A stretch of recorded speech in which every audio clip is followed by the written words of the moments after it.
Hey folks, this is Vince with Dad's Gaming Addiction, and today we're going to quickly check out Box's Lost Fragments. This is a game that you can find on Steam for about 15 bucks. There is a 10% discount right now until February 8th, 2024. So if you like what you see here, you can get the game for a little cheaper. So what is this game all about? Well, according to the Steam store page, as a legendary thief, your next assignment lures you into a grand and lavish mansion. There you find a series of puzzle boxes designed for an unknown purpose. What should have been a quick in and out gradually turns into your own harrowing struggle for freedom and answers. So, it's very much like The Room, based on what I've played. And I'm very careful here. I'm trying not to spoil anything. I kept my footage limited to the tutorial and maybe part of the very first puzzle.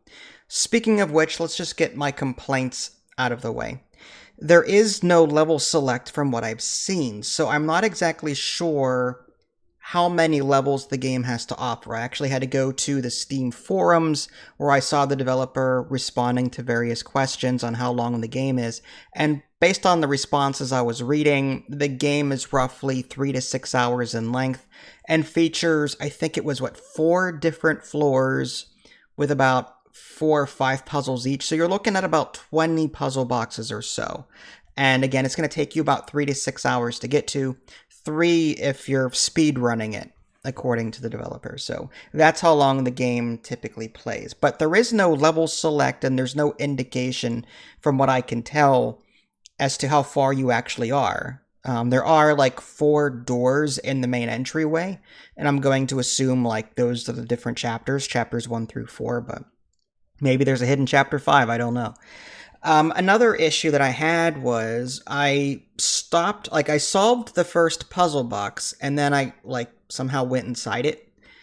And then I'm like, okay, before I move any further, let's go ahead and just take a break. So I did. I quit the game and then came back to it, and it took me back several steps in the first puzzle box. I'm like, I had already solved this. Why didn't the game save when to where I left it? So just be warned that when you exit the game, there is no manual save system. It's, go back to the main menu or quit the game, and there's no way to hard save the game so that you know that you're going to be able to pick up where you left off. I think that's a huge problem. I'm sorry, if you're going to be doing a puzzle game like this, you don't have to repeat what you've been doing.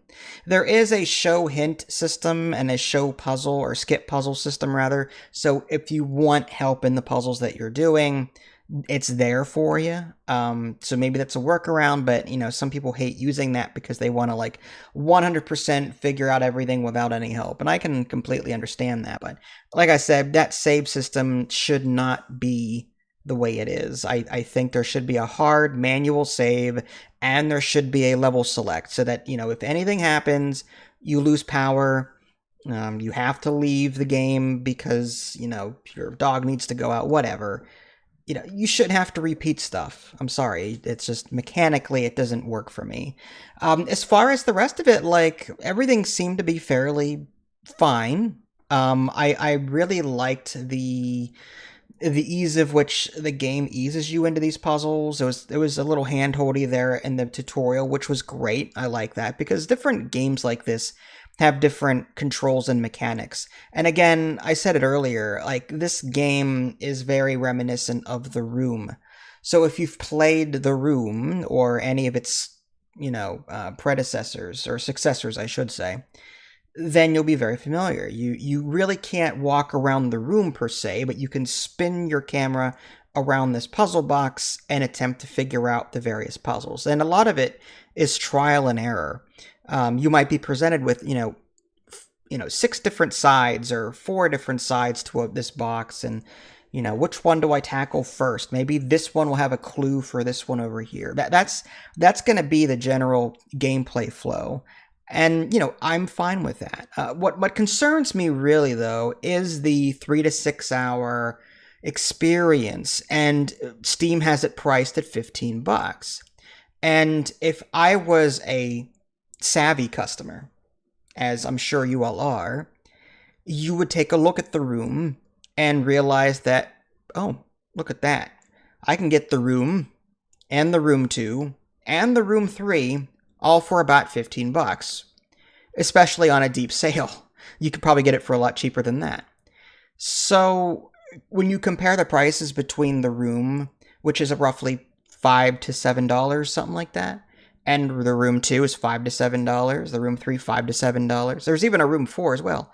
So I like the game, don't get me wrong, but priced compared to other games in the genre, then as a new customer, I would cater more toward and lean more toward the cheaper product just to get a feel of it. Now, if you've already played all of the rooms, then obviously this might be a nice diversion from that, which is fine.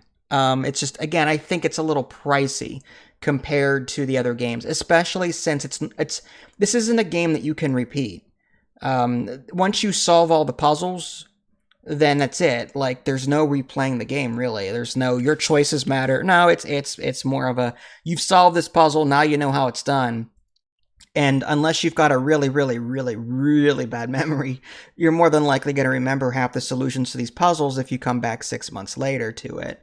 So, like, as a one-off experience, I'm a little hesitant on this. And escape rooms are the same way. So, like, one can argue, escape rooms are, they're a one-time experience typically, unless you fail the first time and want to go back and try and finish it. But again, I have the same complaint. Those escape rooms are what? Was it 12, 15 bucks per person? If you've got a large group, maybe, I get a discount, $60 group rate for a half an hour to an hour escape. That's a lot of money. It is. So, honestly, like, again, I don't have a problem with the game and its mechanics.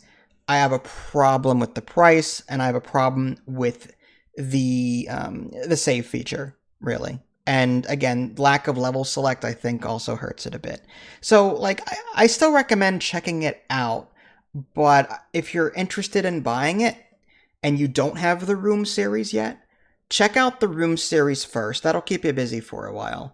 And then when there's a deep discount on Steam, this game has had some time to cook on Steam, maybe it'll be 25% off at some point, 50% off, maybe a year from now, I don't know. But I think that would be a bit more reasonable.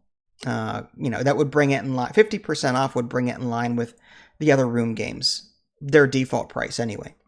So there you go, folks. Again, interesting game, don't get me wrong. I just think that there's a couple of issues with it. But I still recommend it nonetheless, just not at full price.